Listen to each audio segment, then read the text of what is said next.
War Eagle Auburn family, welcome back to another edition of E2C Network Live, where we get together, we sit down, and we talk about what's going on in the world of the Auburn family spectrum. We're always heavy on the sports here on this channel, but if it's orange and blue, it is what we do. Thank you for joining us, whether you're a member of the Auburn family or you're a fan of another persuasion. We do appreciate you stopping with us to hang out with us and talk about something within the Auburn family sphere out there. And we obviously get into many different topics here on these live streams. For this evening, for Wednesday nights, as we've always done, it is wide open discussion and a lot of other things that we're going to be talking about as well. We'll get started with discussing Tiger Takeover, which is the recruiting plan for Auburn football for the next, the year, but for summer, especially as they entered the evaluation period. Your thoughts, your impressions, and things that you wanted to talk about within that. But everything is fair game, Auburn. Baseball, softball, basketball, if you still want to talk about those things, it's all fair game. We're going to talk about what you want to discuss and what your comments and questions are. Also, as has been the case on every single live stream, we take phone calls. So I'm going to go ahead and open up the phone lines right now for those of you that want to take advantage of that. All you have to do is click the link in the top of the chat window and you can call in. It can be on camera or off of camera, whichever you'd like to do. Just love to see or hear your voice, see your face or hear your voice here on the show tonight. A couple things I'd like for you to do for me before we kind of get into everything is if you would make sure that you smash that like button. If you do enjoy this type of content, if you're watching on Twitter or Facebook, do the similar thing, retweets, likes, all that stuff, share it into a Facebook group. Let's continue to grow our little family within the Auburn family and invite others to join in on the conversation here, because the conversation here is all about you and what you want to talk about today. And I know there's a baseball game going on right now, and softball happened a little earlier, so I know we might be a little bit distracted tonight. Unfortunately, I had one of those weird Wednesday night games that they have at some points in the season, and that seems to be the case tonight. So we will be competing with that a little bit tonight. Right now in the chat window, though, make sure you post where you're watching from, city, state, international, with our check-in period here. Go ahead and do that right now with a War Eagle. Jay Boss was earlier saying, I am ready. I'm glad you're here. Let me know that you're still here. Hopefully Devin's not in the kitchen so she can call in. I hope that she got to see that one. Celebrating Mandy Pinta with 201 strikeouts. Now, is that 201 strikeouts for her career? I would assume it's not 201 strikeouts this year already. War Eagle from Pensacola for Dusty. Good to see you. Baseball is rolling. I didn't even check the score before I went live. That's how busy I've been this evening. Neil White. Good to see you, sir. Corey Benson and Mr. Kevin as well. A lot of the normal crew is here. Glad to see all of your faces virtually, if I don't see your faces anyway. So let's start off with this conversation before we take any phone call, or before we get any phone calls or move the conversation somewhere else. Obviously, with football, spring football more specifically being done, our attention starts to divert to other areas, as it should, and it always should be. But our attention starts to dwell on what could be the future of Auburn football, not just for the season, but for the long-term future.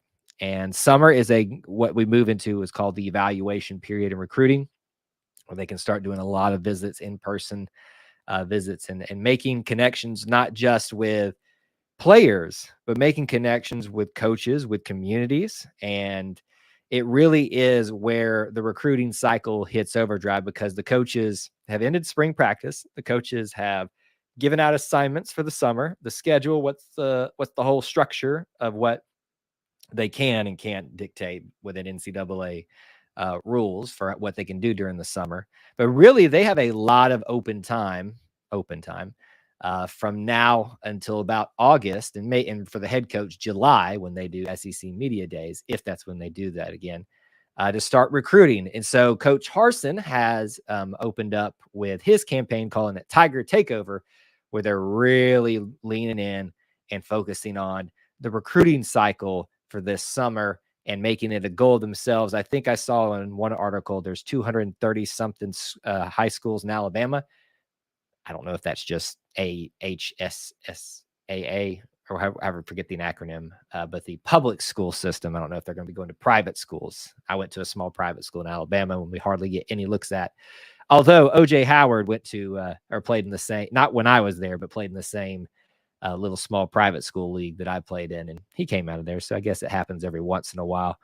Either way, visiting 200-something schools in a small amount of time in the summer is quite a feat. And that's just the state of Alabama, but they're putting a heavy emphasis on Alabama, but they've already started moving out to Arizona and everywhere. It's going to be a lot of traveling for the Auburn Tigers coaches this year, or this summer at least. War Eagle from Leeds. Good to see you, Thomas.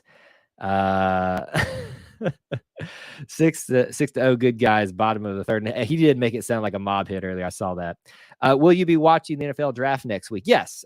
We usually have a podcast come out with AJ and Jared. They will likely break down who does go. I think Roger McCreary is the main one we're all expecting to go next week. And they'll talk about maybe a little bit looking forward, who might be it next year, what it means for the Tigers going forward, and all that kind of stuff, implications around the NFL draft. So we'll have coverage here, and we'll probably do a little bit of that ourselves here on the channel as we get into probably the week after, especially, but we'll discuss it some on next Wednesday night's live show, if you want to do that. Let's see here. Kyle, did you see Frank Thomas statue announcement? I just saw that. I was at dinner, and I have only seen that from Justin Ferguson, right? I think that's who broke the story. I think he's saying it's all but confirmed. It's just the formality of things being voted on and things like that. And I don't see any reason why for not to happen, but it's not until Auburn officially announces it. I'm kind of like holding off on us like making a statement about it. But if you guys have seen something like that, I'd be happy to know that. But very happy that Frank Thomas is getting the statue. We are moving in a direction of erecting statues all over campus now, apparently, with the coaches that just went up this year.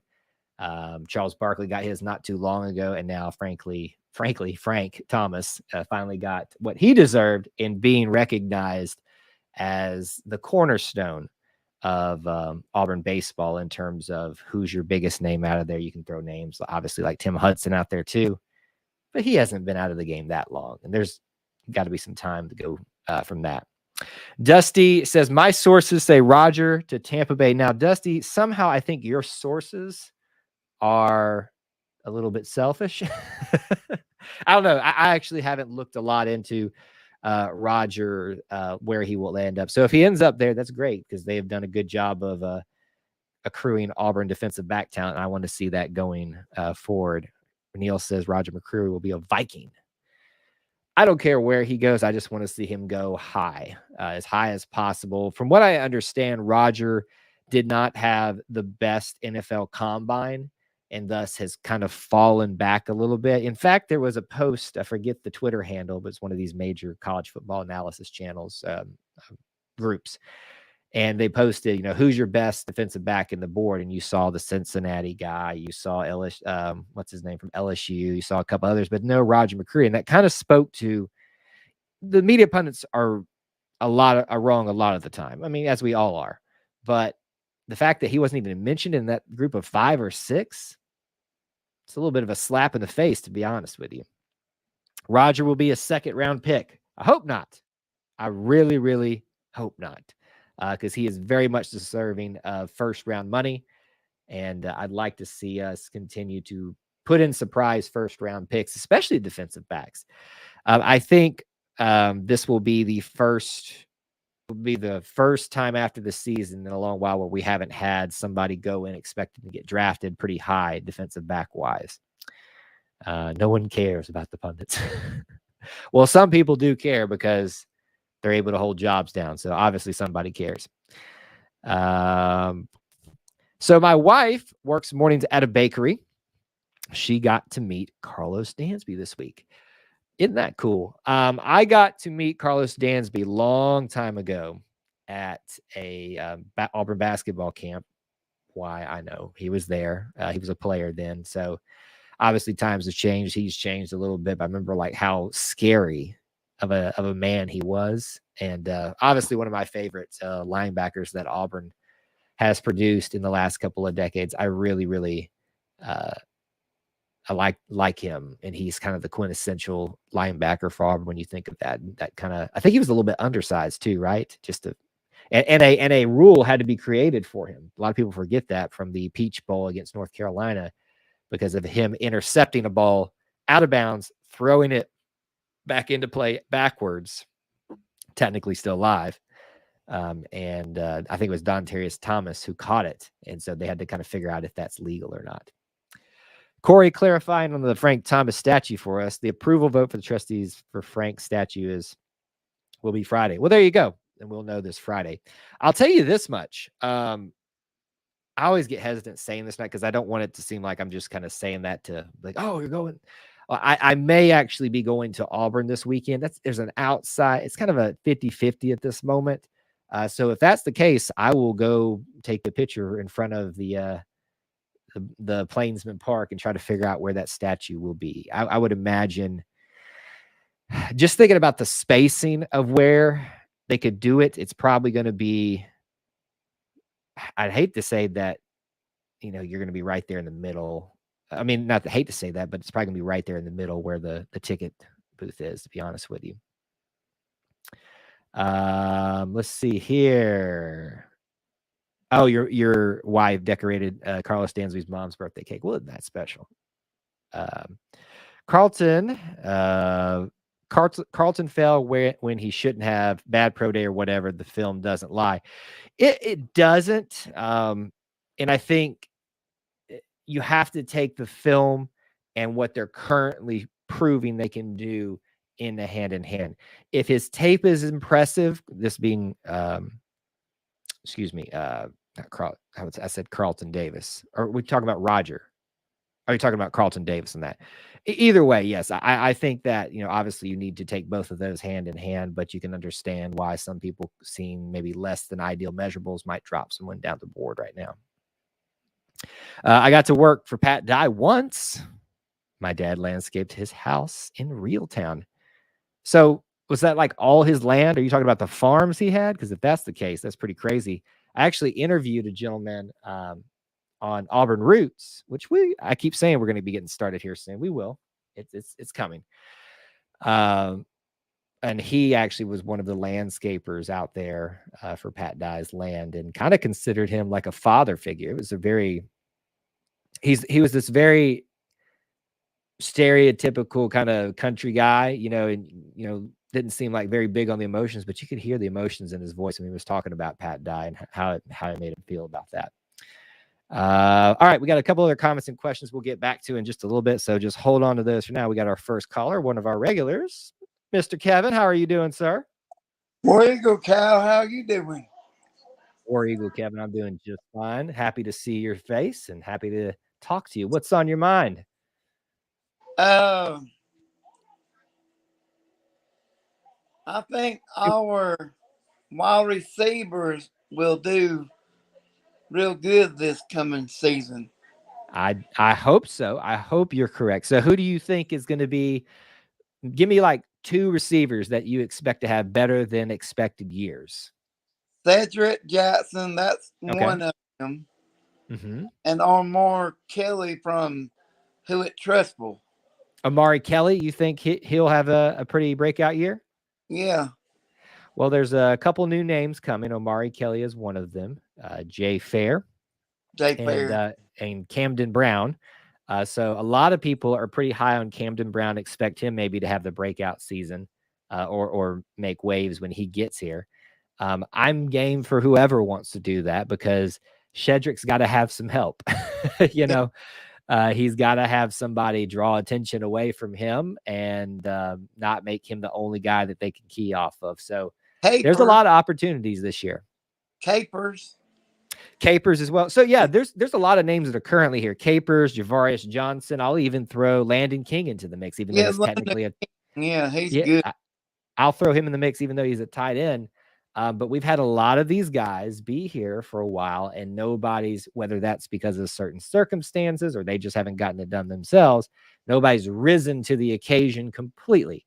I'm kind of interested in Malcolm Johnson Jr. because of the way he looked at A-Day. I didn't expect him to get as many touches as he did. Which number is he? Number if you hadn't asked me, I couldn't have told you. That might be it, but don't quote me on that. But he was I think he had the second most catches. Is number 25 John Snicker? 25. So yeah, something we realized at A-Day is John Samuel Shanker. He changed his number from 47 to 25. I was watching the game with Gray Oldenburg, who does the Inside the Jungle podcast with us, and we were sitting there, we're like, wait a minute, he changed his number. And so he's got a different, you have to all get used to that this year. Dusty says Cam Brown is my guy, cool dude, down to earth. I hope he has a surprise year. That's what we all need, is we want one wide receiver just to kind of seize the moment and make themselves a name for themselves this season. Let some of the running backs go out for passes too. Yeah. And now, if you've been reading a lot of the articles, they've been interviewing the coaches about who, how they're going to be utilizing, what's going to be different about this year. And they've Cadillac especially talked about how they're going to be utilizing Tank everywhere. And you saw a little bit of that in A-Day game. They were throwing it out to him in the flats, wheel routes. They're just trying to get the ball in Tank's hands. They know everyone knows who's Auburn's best weapon is, and we know who our best weapon is. Even if they know it, we got to start utilizing them because we did not use them enough last season. Yeah. What else is on your mind, sir? Hopefully they have Auburn Fan Day too before the Saturday, before the first game. Yep. So remember last year they did a open practice fan day. So usually fan day is where they let you line up for autographs, not just for football, but for soccer is usually there, volleyball, the cheerleaders, the dance team. Most of the fall sports are all there. Obviously haven't done that the last couple of years because of COVID, but they have at least done A-Day a little bit normally. They didn't have an autograph period this year, but I don't think that's so much because of COVID anymore. That's because of NIL and players wanting to get paid for their autographs. So I don't know if they will do a fan day like you expect, Kevin, but they will probably do an open practice with a little bit of fanfare, shall we say, like they did last year, which I found value in going to because I enjoyed watching it. But did you go any games this past year? Did I? I was at almost. I was at all but 2 games, I think. At least I was on campus, but I went to a lot of the games in the stadium as well. I'm there every game day I can be to cover, tailgate and all that kind of stuff. It's fun tailgating. It is. It is. Hey, Kevin, thanks for calling in tonight, buddy. I appreciate you checking in with us each week. Bye. Bye. All right, that's Kevin. You guys can call in too if you'd like. I'll put you a reminder right here in the chat if you'd like to. Don't be shy. Call in anytime on StreamYard there. It can be on camera, off camera, whichever you'd like to do. No pressure, but it is open if you'd like to use it. Let me go back to some of these comments and questions.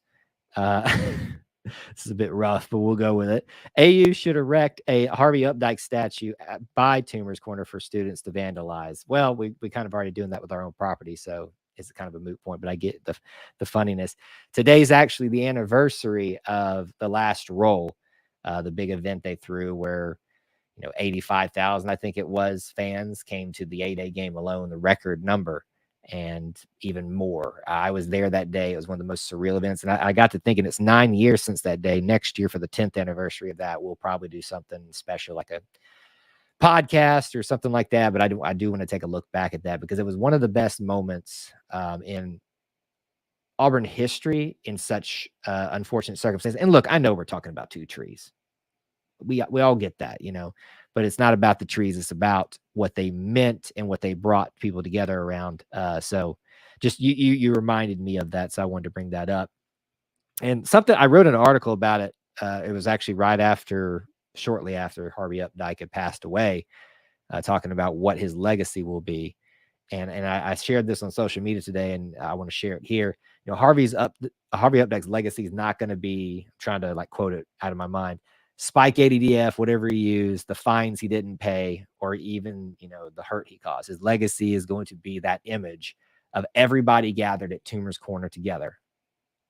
100,000 plus of us, all choosing to value the Auburn within ourselves as opposed to one guy valuing the Alabama within himself. And that's what his legacy is. And I hate to speak ill of the dead, and I'm trying to kind of skirt that line, but that's what I take away from that day. We valued the Auburn within each other as opposed to the Alabama within, as opposed to worrying about the Alabama in one man. Butchered that, but hey, there you go. I know we'll come back to some of that. I know I'm a little bit behind, but let's catch up on some of these. Rumors about a baseball field expansion. True. I have heard the same. I have spoken with some people with pretty direct knowledge about what they've been trying to do over the past couple of years. My understanding of the situation is that Bruce, I say Bruce, we got all B's now, Brian, Butch, and Bruce.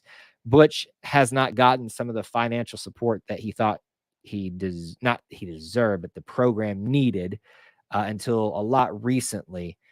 So I do now see with football getting its needs taken care of, with the football development center, with basketball getting its expansion, having Bruce Pearl locked in, and everything that's going to come with that, you now can start shifting your mode and your mindset to improving these other things. And that's kind of the way, it's the reality of what it has to be. Can't ignore the fact that football and then basketball are the two king things there. And so they're going to have to allocate a lot of the money. Now that money has been used, it's time to start investing in some of the other programs out there. And so thankfully we will probably see, I don't know how much you can expand though, Dusty, to be honest with you. Just looking at the footprint of where everything is, it's kind of squashed in there. And I kind of like having it so squashed in there to get everything all together. I think more than anything, you can add an upper deck or further stands and stuff like that, but then you kind of ruin some of the open field that Plainsman Park has. So it's a tough ask for an architect, but I think they can do it. How do I feel about Troy Bowles? I don't know what you're discussing there, Ryan. But you'll have to. Is that a recruit? Because I'm not up on that one. Big Sips in the house. What's going up? What's going up? What's going on? Dusty says that 8A was incredible. I remember that one like it was yesterday. This 8A was incredible too. Speaking of which, if you haven't, go check out, I just posted today the vlog that I put together for the weekend. All my experiences that I had for the weekend: tennis, baseball, the football game, everything around that. If you want a good picture of how I spent my weekend, that is up today. So please go watch that and leave a comment if you can and a like if you enjoyed it. They need something for the pigeons to poop on for the Harvey Updike thing. I don't even know if never mind. I'm going to get mean. Here's Dusty says, shout out for Whataburger finally coming to Auburn. I shouldn't say this live on the show. Never mind. I prefer other institutions. I will say it that way, but I am sure that Whataburger does a lot of good work. I will say this, and this is probably an unpopular opinion because I didn't frequent these areas, but it is nice to kind of see, as much as I hate how the downtown is growing up, it is nice to see it sort of cleaning up a little bit. There were some days and some nights it could get a little scummy around there, and just getting too much into the bar world. But yeah, I'll just leave it at that. It's nice to see some other establishments making their word there, making their stand there at least.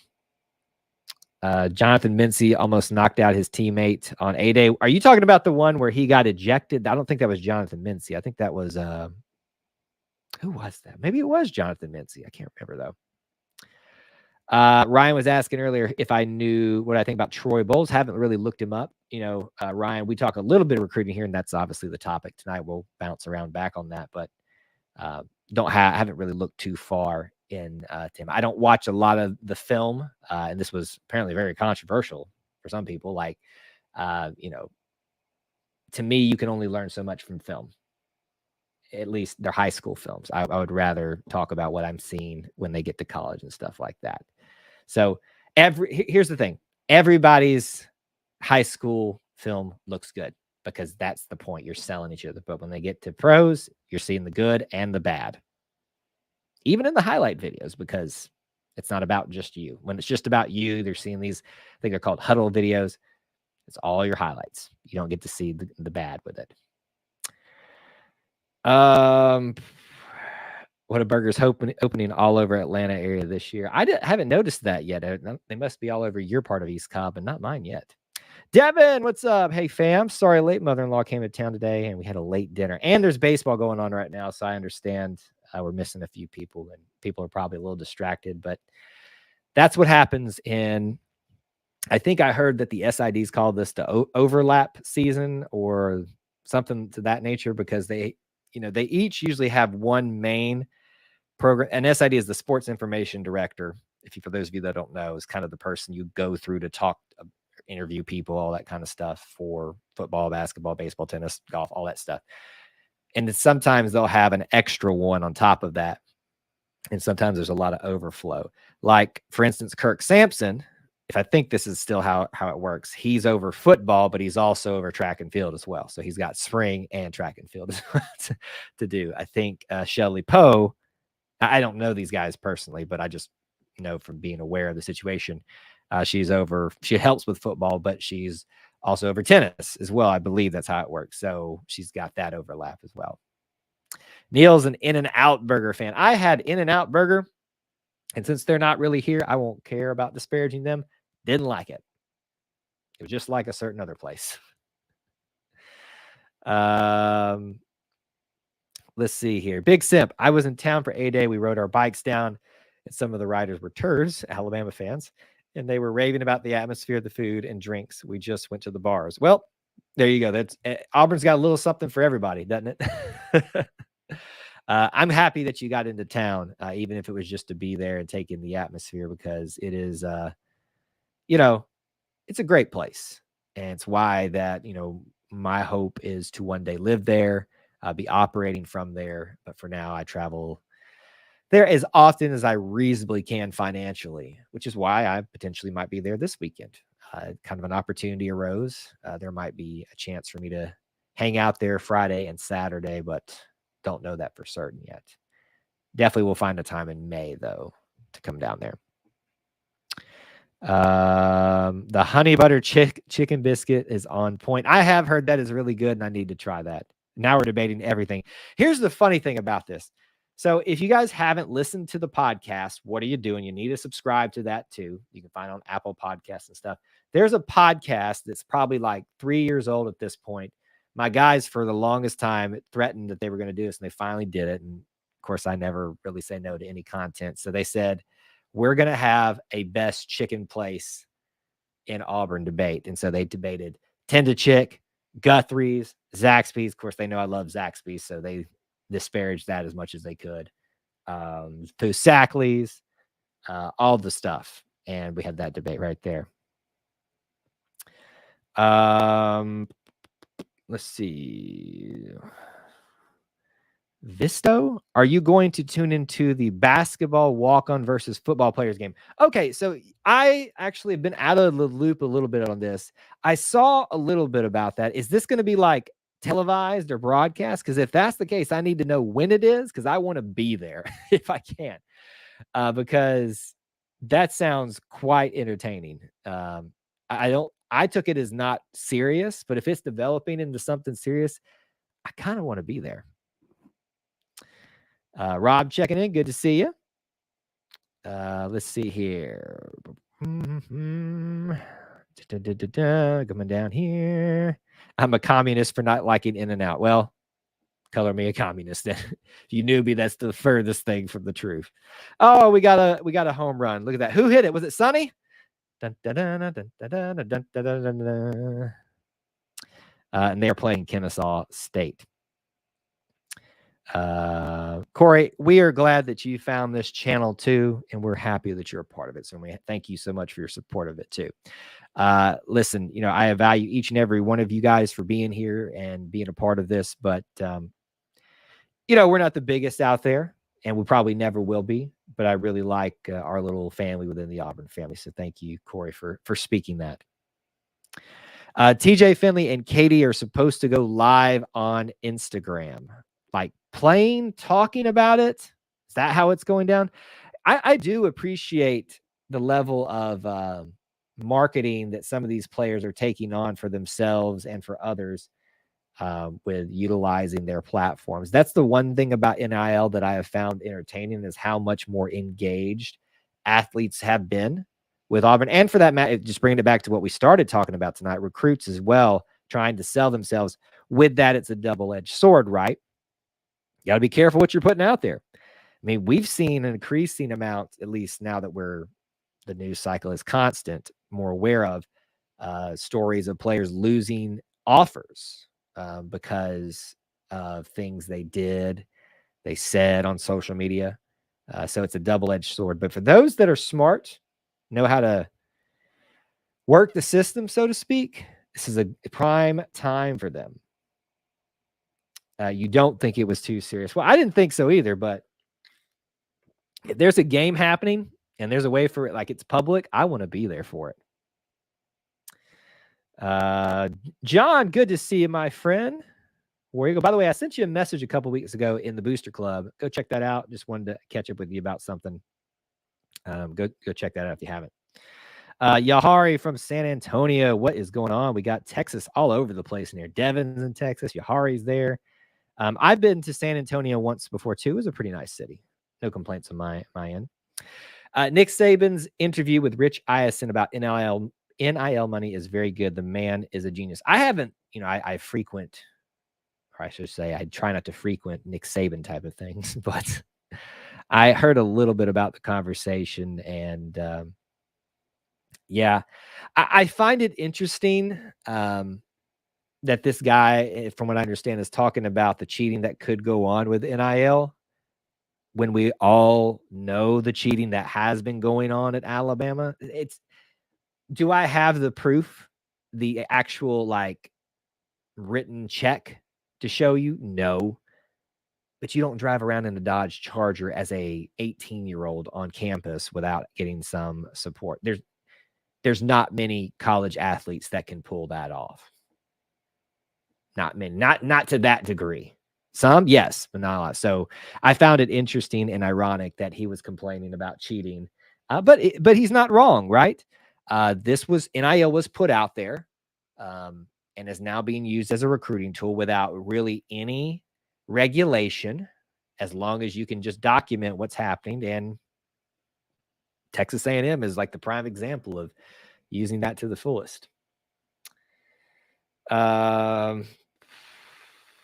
Actively trying to move to the Auburn area. Hit me up if you know any good housing situations. Well, I'll be honest with you. The housing market there, from what I understand, is outrageous.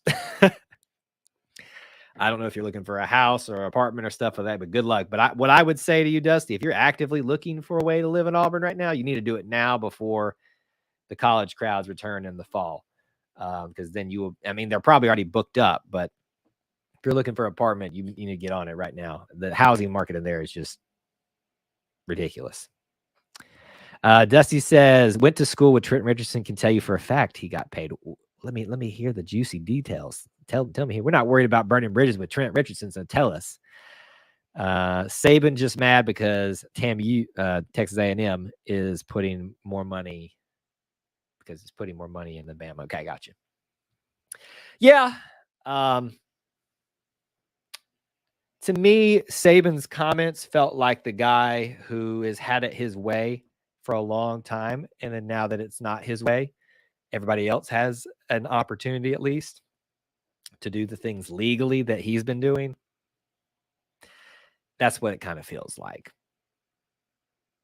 But, like we know, we've seen it happen. There's nothing going to happen to Alabama or Georgia or, frankly, anybody else that's got in the Saban tree for a long time. I know that's petty of me to say, but I'm saying it. You're referring to how NIL has changed college football forever. Yes, but I'm talking about the cheating because that's what I took away from it. Texas A&M can put out all the money in the world and they'll still finish second or third in the SEC West. I don't know, man. I know you got upset with me for talking up Texas A&M last year, and eventually they proved you more right than wrong. They didn't do as much as they seemed like they could have done after beating Alabama. But I'll say this.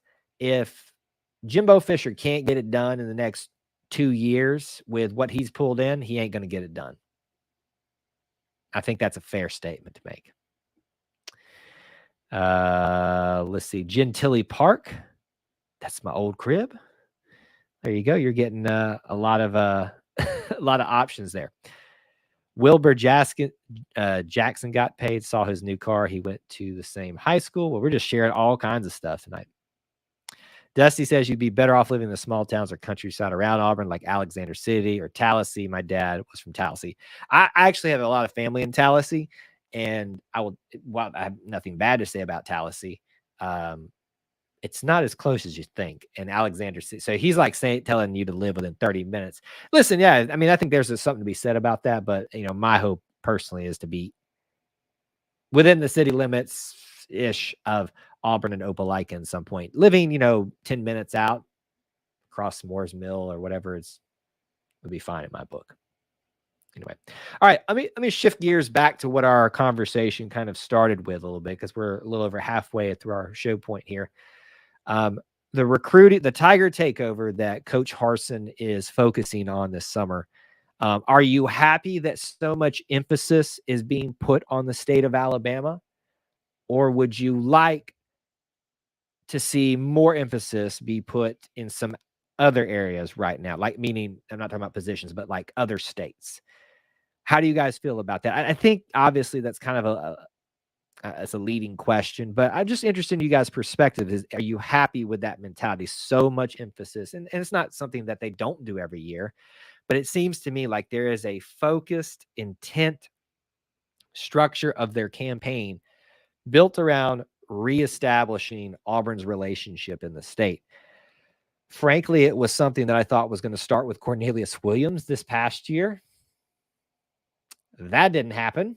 But yeah, it's something that I think is going to pay dividends down the road. All right, we'll come back to comments and questions here in a little bit. We got another regular caller in. Let's say hello, Mr. Dusty. What is up, sir? Good evening, Kyle. Just watching baseball. Continue to hit the ball well. Yeah. Did you watch that game last night? Dude, so I have Sling, right? Right. And it's really hard on like the time slots. So Yeah. it'll it's set for like it'll say 7 to 10 or whatever. Right. And if it's past that time, so like it went longer than 3 hours. If the app messes up, if anything happens, I can't load back into it. So when the 10th inning started, there was like an error message, and then there's literally no way you can't even go back to it. So I had to listen to it on the radio at that point. I was just kind of frustrated to watch a whole game and then it go out on me like that. But well, it's funny you say that, because I started having, I have a Hulu Live, and it allows me to watch the ESPN Plus because of the package I have. It kept cutting in and out on me at the late inning too. Like the probably from the 8th inning on, it felt like every 10 minutes it would cut off and I'd have to start over. So I was afraid I was going to. So I wonder if there's something more than, I mean, I know you probably have a specific Sling TV issue, but it's just funny that I was having issues too last night. But it was a game. Ooh, up and down. I even made this graphic that I just forgot to post today. It was like I'm gonna probably use it later on for other situations, but we all talk about, the cardiac cats that Auburn are, and that they kind of get our heart rates up. And there was I made this like EKG of this moment in the game, that moment in the game, this moment in the game, that moment in the game, and I forgot to put it. I thought it was really funny because it got to the point where it said the walks ... and it was a really low. Yeah, you gave up a lot of runs there. Yeah, you gave up a lot of runs without the ball even leaving the infield. That's not what we needed to happen in a long week, getting to the bullpen that far. That was rough. Yeah, well, I mean, the good thing is right now it's 8-0 in the 5th, so yeah, starter's still going, so everything's good right now. I guess it's all working out, right? We had to put our work in yesterday against the close, somewhat in-town rivals. They're only like 45 minutes out. Yeah, the home of Demetrius Davis. Yes, isn't that funny? How's everybody feel about him going down to Alabama State? That is not where I thought he was going. Me either. So answer me this. This is kind of part of our recruiting discussion, even though it's more about transfers. Did I not see an announcement of him going to Texas, San Antonio? Did I imagine that? Did anybody see that?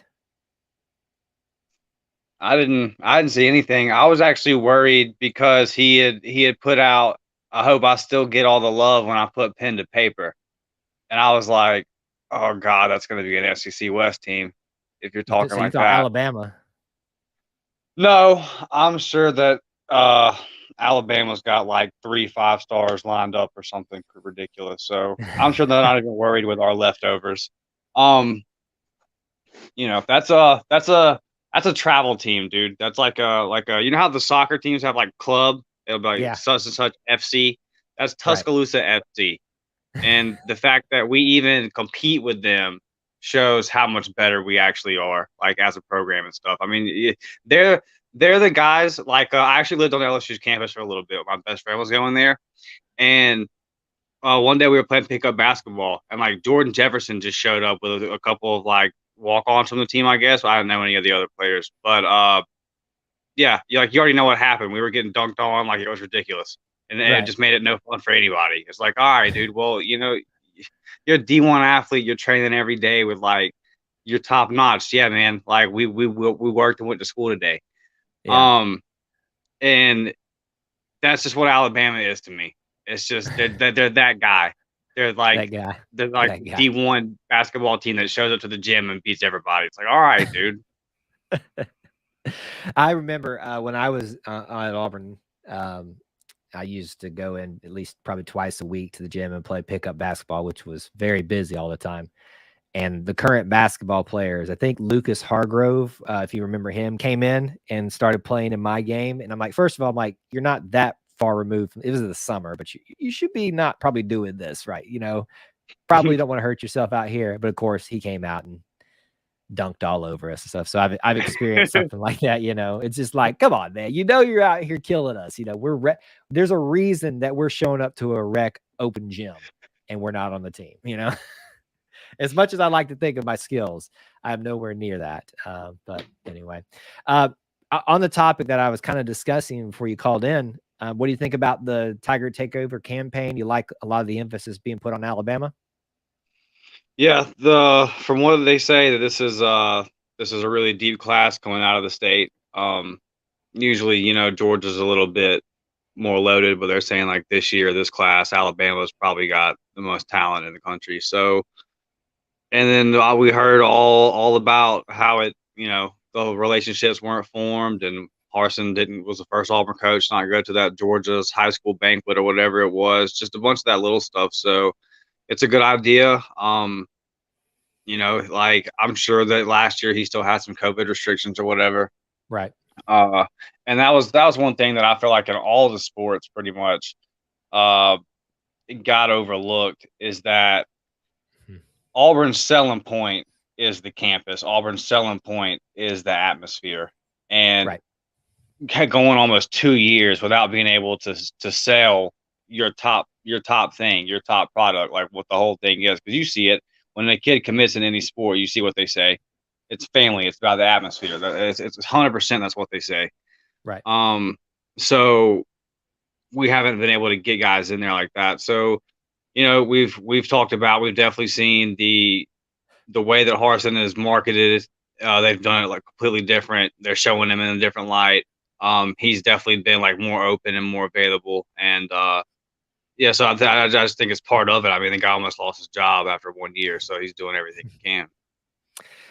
As much as rightly, or mainly wrongly, it seems that he went through with this offseason stuff, there may be some great things that come out of it. An awakening that happened maybe for Coach Harsin, just from the change that you even noted now that we're seeing that has taken place, whether it's, even in the discussion point of recruiting, understanding how to relate to kids that in an ever changing culture and society, whether that be right or wrong, how to connect with the fan base that you're with. You're seeing maybe the unfortunate fruits that are being bared out of an unfortunate situation, and maybe that's going to blossom into something, if I may use some analogies there, into something really, really nice. So I do like getting back to basics, especially if, as you said, the state is supposed to be as loaded as it seems like. But this is where it starts. Take care of your home field, take care of your backyard, so to speak. And we already did that with Braden Joyner. Went out to not too far away in Georgia, close to Atlanta here. Got a second commit. I like the fact that we're keeping it down home close. But while not forgetting, there's other prospects out there. They offered somebody out in Arizona recently. So I like what we're doing. It's a very grounded approach without neglecting the other aspects of it as well. Any other things recruiting-wise that are sticking out to you right now? Oh, they understand the offensive line issue. They've gone at it multiple ways. So, and there's it's obvious. There's really the effort there. It looks like they want to sign 5 or 6 guys. I think 6 would be the number that I would shoot for. And if you can, you really want to pull like 2 tackles out of that. I know that's hard. I know that's a hard ask, all the way up to the NFL. Like, they're paying a premium for tackles. It's just tough to find good, consistent ones. And when they hit the portal, every single team hits them up. Yep. So it's just a numbers game to me. Like, let's get as many of these guys in there as we can, because guys are going to transfer now. But, I want to say something about that. I was kind of thinking about this today. I was listening to a podcast somewhere, and they were reading off the numbers for the transfer quarterbacks. Mm-hmm. And this might be one of the things that, like, in a couple of years, the shine wears off, because at some point, like, we should hit it before, right? Like, if you're that guy, like, if you're just that guy, like, I'm gonna be honest with you, it's not enough yet, but the way the ball comes out of Holden's hands look different than the way it came out of anybody else's hand on the field for us. I'm not saying nothing else. I mean, I watch a lot of NFL, and like that ball comes out of there a certain kind of, it just, wow. So, but I'm saying, like, the shine, right? Because none of these guys, how many guys have transferred and then hit? Yeah. Like, it's usually, it's just TJ's been TJ. And, yeah, well, think about it this way. Think about Auburn's example here. They got 3 transfer quarterbacks. Only one of them is going to hit. So if that carries over in the rest of NCAA, at 1 out of every 3 transfer quarterbacks is not going to hit. That's not a good percentage. So you're when you invest in this number of transfer quarterbacks, you really are working with a 33% chance of it working out, in my mind. Yeah. I mean, I get what you're saying. And I'm not laughing at the guy or nothing, but, like, you feel like Bo making the decision he made, and now he's, like, not even locking up the starting spot there. It's just, every situation is different. And then I get the allure. I get it. Like, I can go over here and play immediately. I understand it. But I do think, man, because it's not just quarterbacks.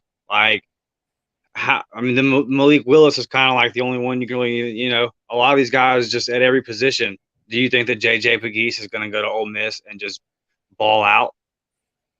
Probably not. Like, we'll see. I wish him the best, definitely an athletic kid and everything, but, like, it's just, it's all over the place. And I bet you after like 4 or 5 years, when you have enough of a sample size, they'll look at it and be like, it might actually make sense to stay on the team for a year or 2, establish my spot, get established relationship with the coaches.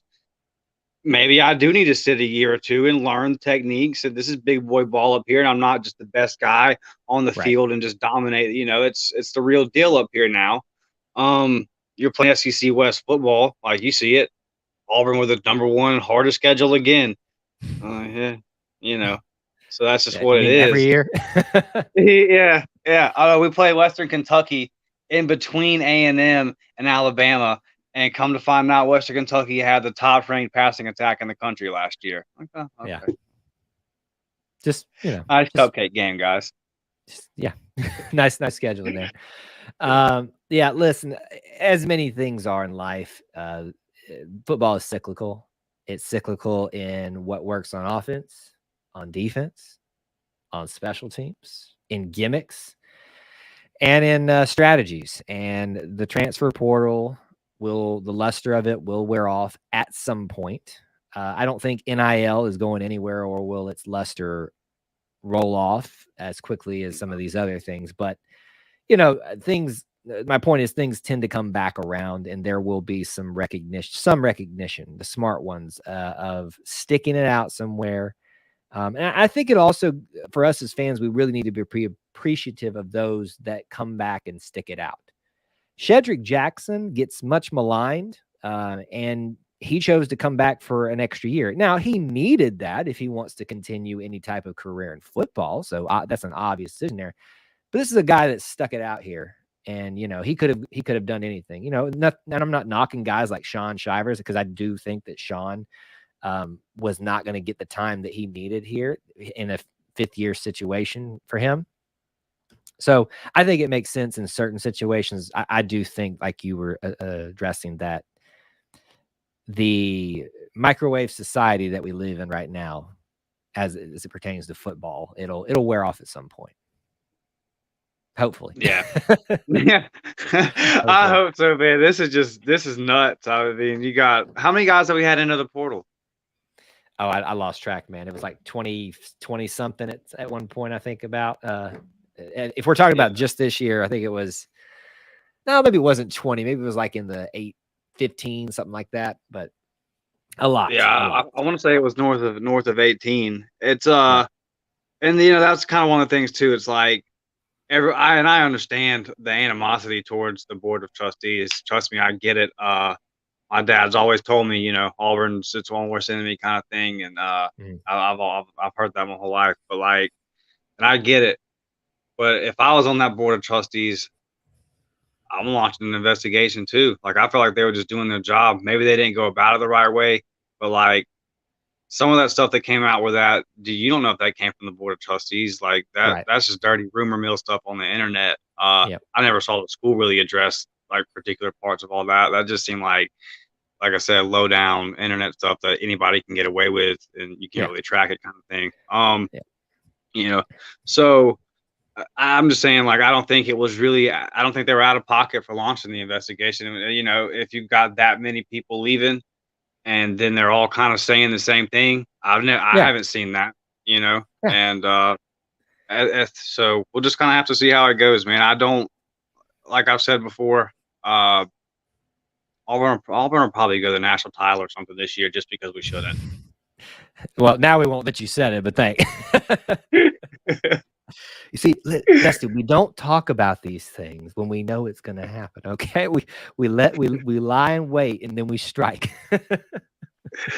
I'll definitely be a 1-0 mentality guy every day. Let's try to get these wins, man. No Georgia State, no Jacksonville's, no, ugh.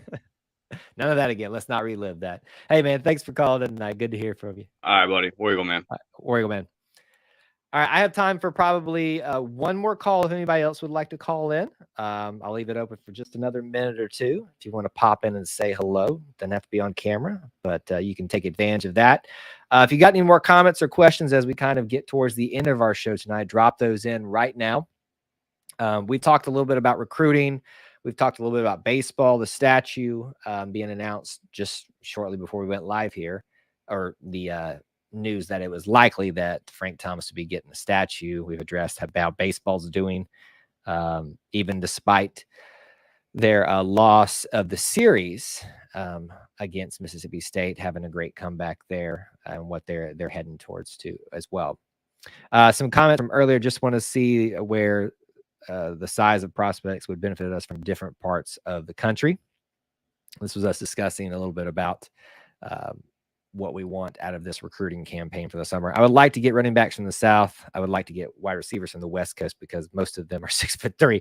They just growing bigger over there or something. We tend to, if you want big boys, go up to the Midwest. I always just look at the teams in Iowa, Michigan, Wisconsin, Minnesota, and Minnesota, not really for some reason, but like Wisconsin and Iowa, they're just behemoths up there. That cornbread is just flowing up there. So if we want that, let's go on up to the Midwest and get us some offensive linemen. Yeah, they were talking about Tua getting paid earlier. Yeah, I think we all know, right? Most of us don't have the actual proof. Like it was like somebody was saying it. I think it was Dusty said, "I know that Trent Richardson got paid earlier, but we don't have the paper trail." There's a reason it doesn't happen, that these things get found out all the time, right? There's a sophisticated network to keep it under wraps, and now it's much easier to keep the legality of such things under wraps. It goes on. We all know it does. Your team's doing it too. It's just whose team's hiding it better. And some have gotten really good at hiding it. Alabama. It helps when you're friends with the head of the NCAA, doesn't it?